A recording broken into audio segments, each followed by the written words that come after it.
یو مسله دا زده کوي چې د اذان فجر بعد خوراک کول دا څه رقم دی. نو دا معلومه خبر چې اذان وصلو نو د اذان بعد خوراک کول چې کوم دي دا چې دا منع دي. که چا د اذان په وخت کې اذان شروع او اذان په خپل وخت کې ولو دا مسله زده کوي. اذان په خپل وخت کې ومنه سپېدې ښکاره سوي دي او بیا اذان شروع دي او دغه وروسته بیا انسان خوراک کوي دا روژه ماته ده. د اذان بعد خوراک کول په دې باندې روژه ماتیږي. او یو بیا بعضې څه کوي، بعضې خلک بیا احتیاط کوي، بعضې ملایان صاحبان هغه بیا قبل الوقت اذان کوي وایي چې د خلکو روژې نسي خرابې. نو دا بیا اذان نه صحیح کېږي. د وخته مخته اذان به نه کوې چې سهار سپېدې راختلي نه دي، نقشه کې وخت داخل نه دی او د بیا د هغه وایي په دې باندې مثال پر 5-14 باندې دا چې د انتهای سحر دی. دا ډېر ولاړ سو پر 5-11 باندې چې کوم دی هغه اذان شروع کوي. وینې پاو بالا باندې د پیشتمي وخت ختمیږي، سحر کیږي. ډېر ولاړ سو 15 منټه مخکې اذان شروع کوي. دا اذان قبل الوقت دی. دا د اذان صحیح کیږي نه. د دې اذان اعاده لازمه ده. بعضو ځایو کې چې کوم دی هغه بعضې دا رقم د ناخبرۍ پر بنیاد باندې دا رقم اذانونه کوي. دا اذان چې کوم دی دا صحیح نه دی. دا د خلکو روژه خو بچاو سوله لیکن ستا اذان صحیح نه دی.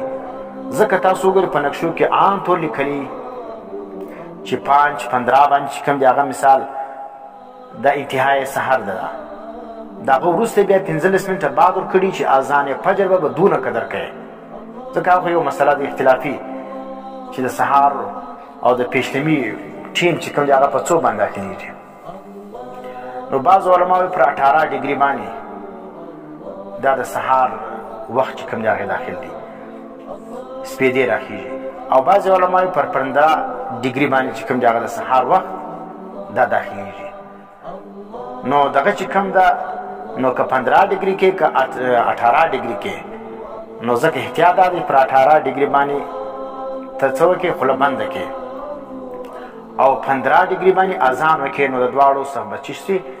ځکه که څوک وایي چې پر 15 باندې د سهار وخت داخلېږي نو د هغو په نیز باندې چې ته پر 18 باندې اذان وکړې د اذان قبل الوقت راغلی. نو ځکه په کار دا دی چې سړی خاص کر امامان صاحبان چې کوم دی هغه دې څه وکړي، هغه دې د سهار په وخت کې د دې نقشې مطابق چې نقشه کې چې کوم مارته ګوري یو انتهای سحر لیکلی دی چې پر دې باندې د سهار دغه پیشلمي وخت ختمیږي. نو پر دې باندې خوله بندېږي. بل بار بیا ټیم ورکړي د هغه څخه 10 منټه بعد یا 15 منټه بعد ورکړي اذان فجر. اذان فجر به پر هغه باندې کوي. نو اوس اذان فجر پر هغه باندې کېږي او دلته چې کوم د خوله پر دې باندې بندېږي. زموږ خلک څه کوي هغه پر انتهای سحر باندې بس اذان وکړي. د ګرد علما چې کوم دی هغه سوا د څو علماو چې احتیاط کوي په دې شي کې نو مرتل اختلاف دی په دې کې. بعضې پر 18 ډګري باندې د څه د انتهای سحر وخت چې کوم دی نو هغه په دې باندې چې کوم دی هغه سحر داخل دی. بعضې پر 15 باندې نو هغه 15 منټه بعد راځي.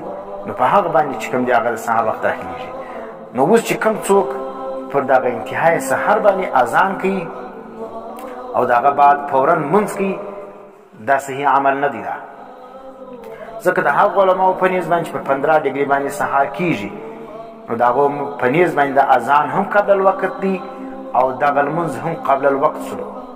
نو په روژه کې پر انتهای سحر باندې اذان کول او دا رقم د هغه بعد 15 منټه بعد لمونځ کول دا د احتیاط خلاف دی. دا نو ځکه دا فتواوې چې کوم دي دا دارالعلوم کراچي او دا رقم زموږ د علماو هغه دا موجود دي چې تاسو پر انتهای سحر باندې خالي خوله بندوئ، د هغه څخه 15 منټه بعد اذان کوي، د هغه بعد چې کوم دی هغه جماعت کوي.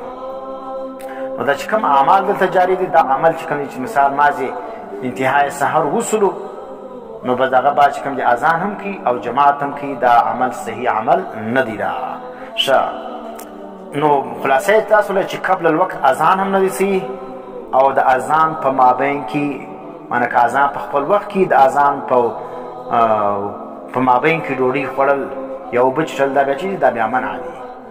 اذان به هم د وخت مخکې نه کوي او دا رقم که اذان په خپل وخت کې و بیا به روژاتي خوراک نه کوي.